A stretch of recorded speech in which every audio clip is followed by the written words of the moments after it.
it hurts you even more.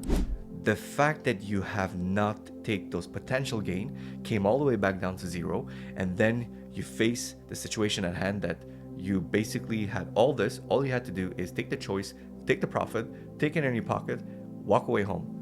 It hurts more than actually losing in trading.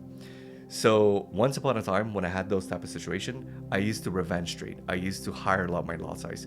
I used to be flexible with my rules, and you don't want to be flexible with your rules. You want to be flexible with the results. You want to be flexible with the outcome, but never with your rules. Your rules are the rules. You have created them for a reason. I was more thinking about how much P&L I could have done, and that is the problem. When you're chasing the money, well, then he's gonna flew away from you. It never works like that. You need to be at the attraction field. You need to work on your garden. You need to work on your preparation, on yourself.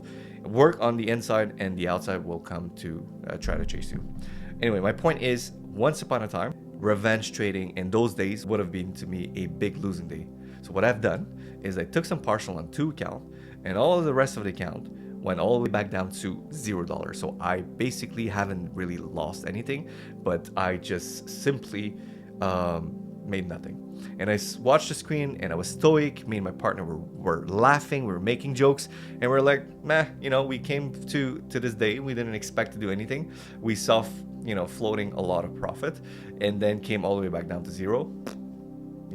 It's another day. It's just beautiful to be detached. It's so beautiful to actually see your mind becoming more stoic and stoic. It's the last time you haven't seen a chart straight hour like this and came all the way back down. Apparently it's a Trump comment. Once again, he said something about tariffs, and it just went a-hole basically. So all that being said is that I had a position here initially at 50. Okay, so that was in Thursday, and I had another position around 58, something around this corner, and that was still on the Thursday at Tokyo session. So then afterward, we went all the way back up. So I was floating basically, let's see, I was floating almost like 400 pips, 300 pips, but I knew like I was going for the long run. I was basically going for 29.05. And that was right there. You can see it. You can see my price right here.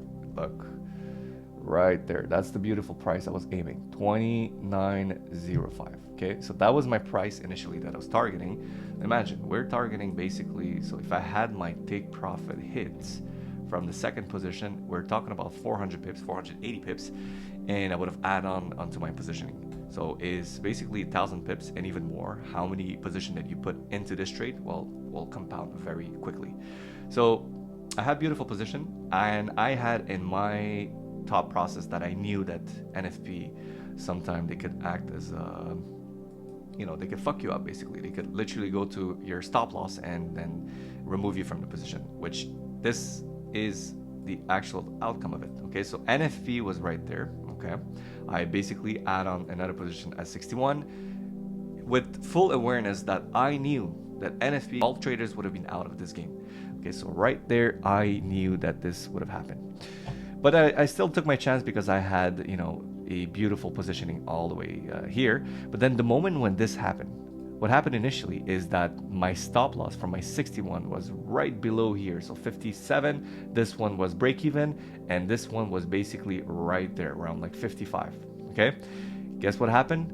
The moment it went up, all the way back up, I was so well assured that this is going all the way back up, but unfortunately they're wiser than that. What they have done is technically came all the way back down, literally touch all my stop losses. So I got out from all of my position, and I have a stoic mindset and experience. So what I've done is went back to 5 minutes and then had a beautiful assessment of the situation. So I knew instantly that for a fact that this was a stop hunt. Okay, this is nothing more than just a continuation of bearish. I just knew for a fact that all of my studying, all of my fundamental analysis, every single thing was aligning to a stop hunt, which theoretically was the case. And so what I've done is come back on the, well, I forgot to tell you this as well. The moment this happened, I had a buy limit at 55 right there. So why have I done this? My mindset was, if they come all the way back down, remove all my stop losses. So my 3 positioning would have been out, less risk, less exposure into the market. And I had 1 position on my stop loss. Like all my stop losses were around here, right? Below here, here, and this one around like 55 as well. And my limit order was at 55. So I knew for a fact that if they would have went all the way back down with the full awareness that this would have been a stop loss, a stop hunt, well, I wouldn't be exposed with all of these positions here, the 3 positions that I have, being exposed too much to, if in case I was wrong and the data was completely a turnover, well, I wouldn't lose as much as the 1 positioning here. But that's what happened. Limit order triggered here, and then I was full fetch confident because I saw then afterward a movement going all the way back up. So then we see that, you know, the wicks are pushing. They're pushing and then push. So I put another position here, I put another position here, and then full fetch, I was going all the way back up, and I was expecting my first initial, you know, obstacle at this price right there. So 28.93. I took also a partial at 28.76. And I call it on my group. I said, guys, we're taking a partial right there, and let me put just this beautiful Fibonacci.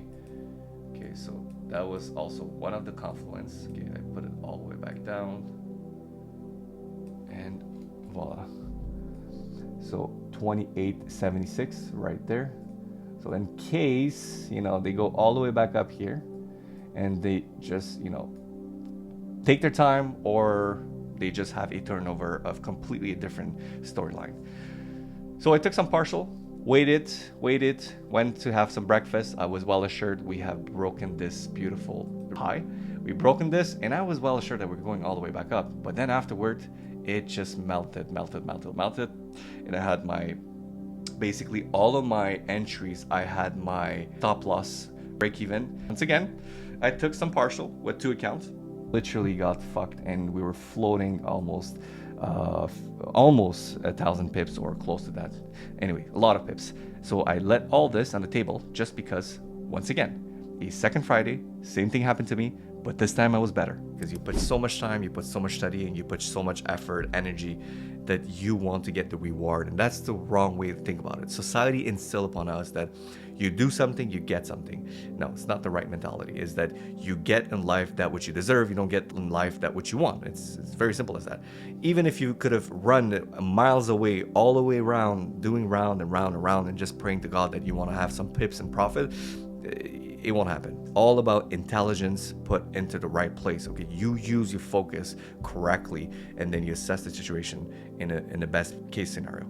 I want to find a solution, okay, which I'm going to share it with you guys, to assess the situation correctly and at least walk away with even more profit than just a break even, to recognize them in a smaller time frame, and to just be like, okay, this is happening. This is basically the same scenario that I have lived upon a certain while.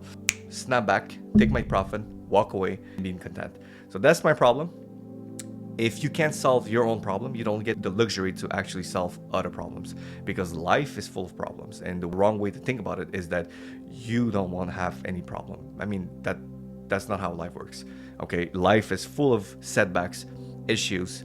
You get to solve them, and then you have other problems.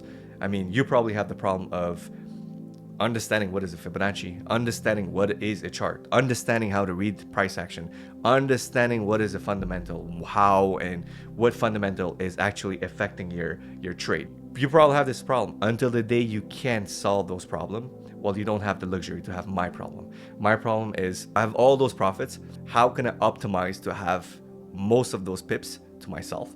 How can I optimize to have even more profit? What kind of system I can create to generate even more compounding effect into my trading career?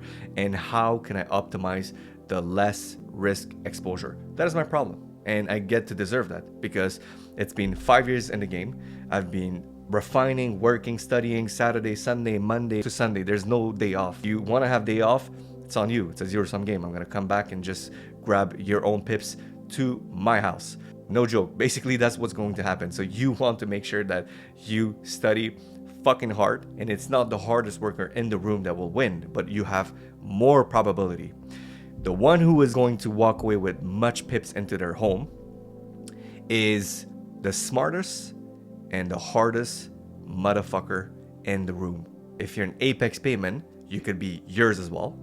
And if you like this video, comment down below what you have intake from this life lessons. Subscribe to that channel, and I'll see you guys next time. ApexPayman, be legendary. Cheers.